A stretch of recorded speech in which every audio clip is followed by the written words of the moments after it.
ചെടികളോട് അത്ര ഇഷ്ടമുള്ളവർക്ക് സ്ഥിരം ചെടിയിൽ നടീലുകാരും ആണെങ്കിൽ അങ്ങനെയുള്ളവർക്ക് പറ്റിയ ഒരു ടിപ്സ് ഞാൻ പറഞ്ഞുതരാം. കാരണം മഴക്കാലം ആയി കഴിഞ്ഞിട്ടുണ്ടെങ്കിൽ നമ്മൾ ഈ പറയുന്ന സാധനങ്ങളൊക്കെ അത്ര പെർഫെക്റ്റ് ആയിട്ട് കിട്ടണമെന്നില്ല. അപ്പോൾ അതുകൊണ്ടാണ് ഈ സാധനങ്ങളൊക്കെ നമ്മുടെ കയ്യിൽ നേരത്തെ വേണമെന്ന് പറയുന്നത്.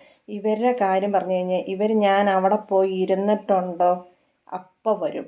തീറ്റ കിട്ടിയിട്ടേ പിന്നെ അടങ്ങത്തുള്ളൂ. പക്ഷേ ഈ മീനുകൾക്കെന്ന് പറഞ്ഞാൽ ഒരു പരിധി കൂടുതൽ തീറ്റ കൊടുക്കാൻ പറ്റിയല്ലോ. പ്രത്യേകിച്ച് അലങ്കാര മത്സ്യങ്ങൾക്ക് അവർക്ക് ഇച്ചിരി അളവ് കുറഞ്ഞിരുന്നാലും കൂടി പോകരുതെന്ന് എപ്പോഴും പറയാറുണ്ട്.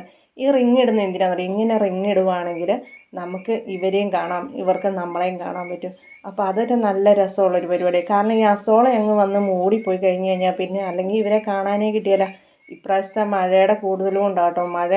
മഴ പെയ്തിപ്പം വല്ലാണ്ട് വെള്ളം നിറഞ്ഞൊഴുകിയപ്പം കുറേ അസോള അങ്ങ് പോയി കേട്ടോ. അതാ പറ്റിപ്പോയത്. മറ്റേത് തിങ്ങി നിൽക്കുമായിരുന്നു.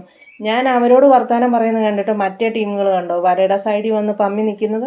ഞാൻ ഇവരുടെ ഭാഗങ്ങളിൽ കൂടെ പോയിട്ടുണ്ടെങ്കിൽ അന്നേരം ഇവർ ഒച്ചയും ബഹളവും തുടങ്ങും കേട്ടോ. അത് മീനുകളാണേലും കിളികളാണേലും കേട്ടോ.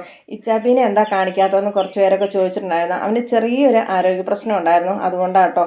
ഓക്കെ ആയി, എന്നാലും വീഡിയോസിൽ കാണിക്കാൻ ആയി വരുന്നുള്ളൂ. അതുകൊണ്ടാണ് എന്തായാലും ഞാൻ ഇതൊക്കെ തന്നെയാണ് കേട്ടോ എൻ്റെ ചെടികൾക്ക് വേണ്ടിയിട്ട് മഴക്കാലത്തിന് മുമ്പേ സൂക്ഷിച്ചു വെക്കുന്നത്. നിങ്ങളെ സംബന്ധിച്ച് ഇതൊക്കെ കിട്ടാനില്ലാത്ത സാധനമല്ലല്ലോ എന്ന് ചിലപ്പോൾ ചോദിക്കുന്നവരുണ്ടാവും. അതുകൊണ്ടല്ല, മഴ നനഞ്ഞു അളിഞ്ഞു കഴിഞ്ഞിട്ടുണ്ടെങ്കിൽ ചെടി നട്ട് കഴിഞ്ഞാൽ വേരിന് പ്രശ്നം വരും. അതുപോലെ ചെടി ചീഞ്ഞു പോകാനും ഒക്കെ സാധ്യതയുണ്ട്. അതുകൊണ്ട് വേനൽക്കാലത്ത് നല്ല ഉണങ്ങി ഡ്രൈ ആയിട്ടിരിക്കുമ്പോൾ എടുത്തു വെക്കുവാണെങ്കിലുണ്ടല്ലോ എപ്പം വേണേലും മഴക്കാലത്ത് നമുക്ക് ഉപയോഗിക്കാൻ പറ്റും.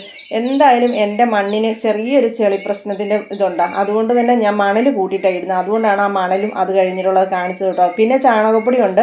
ഈ മൂന്നും കൂടി കൂട്ടി നട്ട് കഴിഞ്ഞാൽ അതിന് ഇടയ്ക്ക് പിന്നെ വളം ചെയ്തില്ലെങ്കിലും അത്ര ഒരു പ്രശ്നമില്ല കേട്ടോ. പിന്നെ അതിനോടൊപ്പം തന്നെ ഞാൻ കരികില കമ്പോസ്റ്റ് ഉണ്ടാക്കി വെക്കാം. അത് പിന്നെ ഉണ്ടാക്കേണ്ട രീതി ഏകദേശം അറിയത്തില്ല, അതോട്ട് ചോദിച്ചാൽ മതി കേട്ടോ. പിന്നെ എല്ലുപൊടിയും ഇതൊക്കെ ഞാൻ ചേർത്ത് കൊടുക്കുന്നത് എപ്പോഴാണെന്ന് വെച്ചിട്ടുണ്ടെങ്കിൽ ചെടി ഒരുവിധം ഉഷാറായി കയറി വന്നു കഴിഞ്ഞാൽ. ഇനി എങ്ങാനും മണലോ അതുപോലെ ചകിരിച്ചോറോ കിട്ടിയില്ലെങ്കിൽ ഇപ്പം ഞാൻ കാണിച്ച പെർലൈറ്റ് ഉണ്ടല്ലോ അത് ചേർത്ത് കൊടുത്താൽ മതി കേട്ടോ. അത് ചേർത്ത് കഴിഞ്ഞാലും ഇതുപോലെ ചീച്ചിൽ പ്രശ്നം, അതായത് വെള്ളം കെട്ടി നിൽക്കുന്ന ആ പ്രശ്നമൊക്കെ മാറി കിട്ടും കേട്ടോ. ഓൺലൈനിൽ നിന്ന് വാങ്ങിയതാണേ. ആർക്കെങ്കിലും ലിങ്ക് വേണേൽ കമൻറ്റ് ചെയ്താൽ മതി. ഇനി ഇതിനെക്കുറിച്ച് എന്തെങ്കിലും സംശയങ്ങളുണ്ടെങ്കിൽ ചോദിച്ചു കഴിഞ്ഞാൽ അറിയാവുന്നതാണേ പറയാവേ.